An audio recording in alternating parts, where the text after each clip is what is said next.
Chapter 9. The Way of Abundance. Then shalt thou lay up gold as dust. The way of abundance is a one-way street.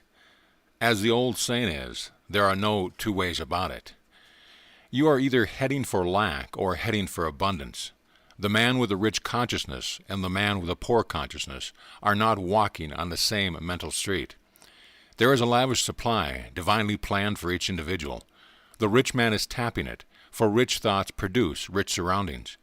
Change your thoughts, and in the twinkling of an eye, all your conditions change. Your world is a world of crystallized ideas, crystallized words.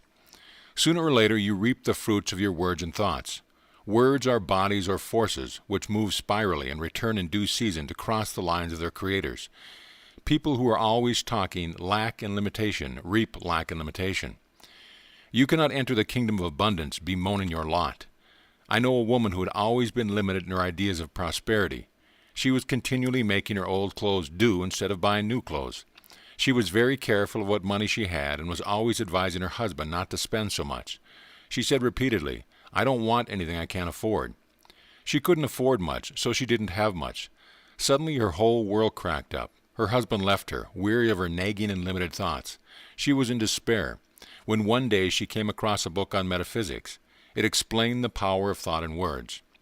She realized that she had invited very unhappy experience by wrong thinking. She laughed heartily at her mistakes and decided to profit by them. She determined to prove the law of abundance. She used what money she had fearlessly to show her faith in her invisible supply. She relied upon God as a source of her prosperity. She no longer voiced lack and limitation. She kept herself feeling and looking prosperous. Her old friends scarcely recognized her. She had swung into the way of abundance. More money came to her than she had ever had before. Unheard of doors opened. Amazing channels were freed. She became very successful in work she had no training for. She found herself on miracle ground. What had happened? She had changed the quality of her words and thoughts. She had taken God into her confidence, into all her affairs. She had many 11th-hour demonstrations, but her supply always came, for she dug her ditches and gave thanks without wavering. Someone called me up recently and said, "I am looking desperately for a position."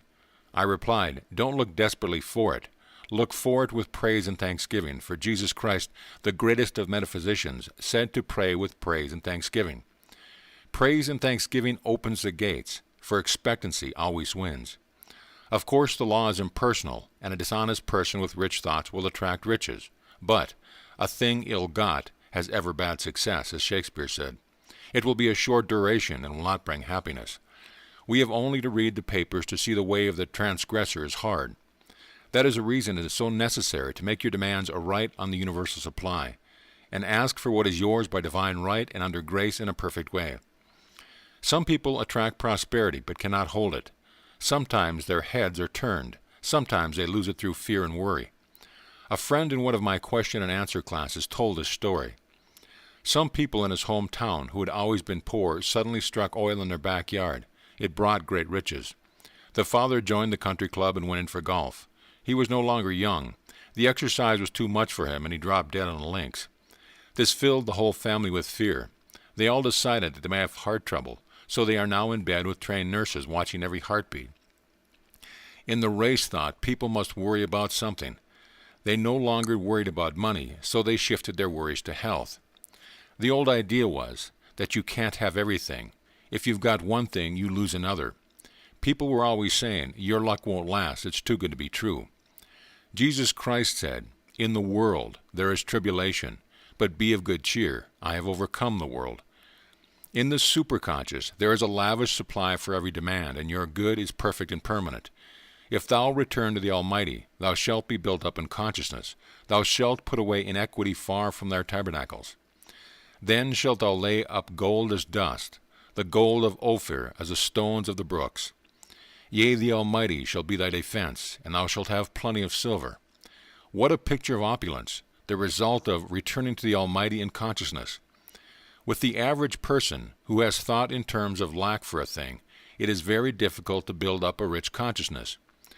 I have a student who has attracted great success by making the statement, "I am the daughter of a king. My rich father now pours out his abundance upon me.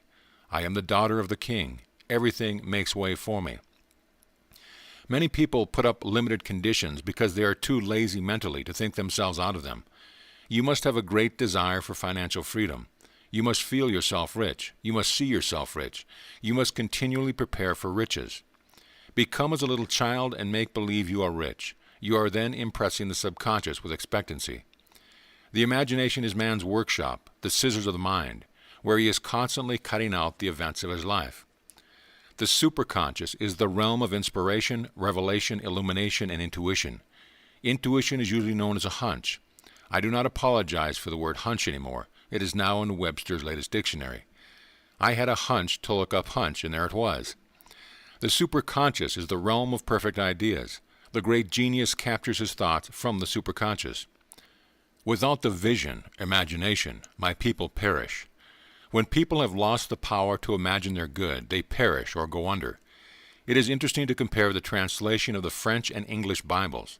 In the 21st verse of the 22nd chapter of Job we read, "Acquaint now thyself with him, and be at peace. Thereby shall good come unto thee." In the French Bible we read, "Attach thyself to God, and you will have peace. Thou shalt thus enjoy happiness."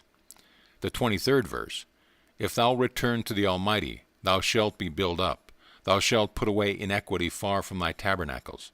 In the French translation we read, "Thou shalt be reestablished, if thou returnest to the Almighty, putting iniquity far off from your dwelling." In the 24th verse we read a new and amazing translation. The English Bible reads, "Thou shalt lay up gold as dust, and the gold of Ophir as the stones of the brooks."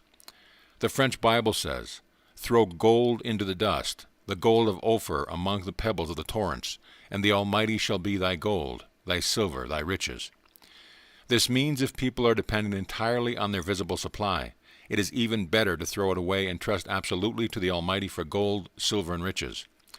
I give an example in a story told me by my friend. A priest went to visit a nunnery in France, where they fed many children. One of the nuns, in despair, told the priest they had no food. The children must go hungry.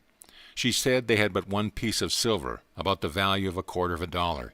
They needed food and clothing. The priest said, "Give me the coin." She handed it to him, and he threw it out the window. "Now," he said, "rely entirely upon God." Within a short time, friends arrived with plenty of food and gifts of money. This doesn't mean to throw away what money you have, but don't depend upon it. Depend upon your invisible supply, the bank of the imagination. Let us now attach ourselves to God and have peace, for he shall be our gold, our silver, and our riches. The inspiration of the Almighty shall be my defense, and I shall have plenty of silver. End of chapter.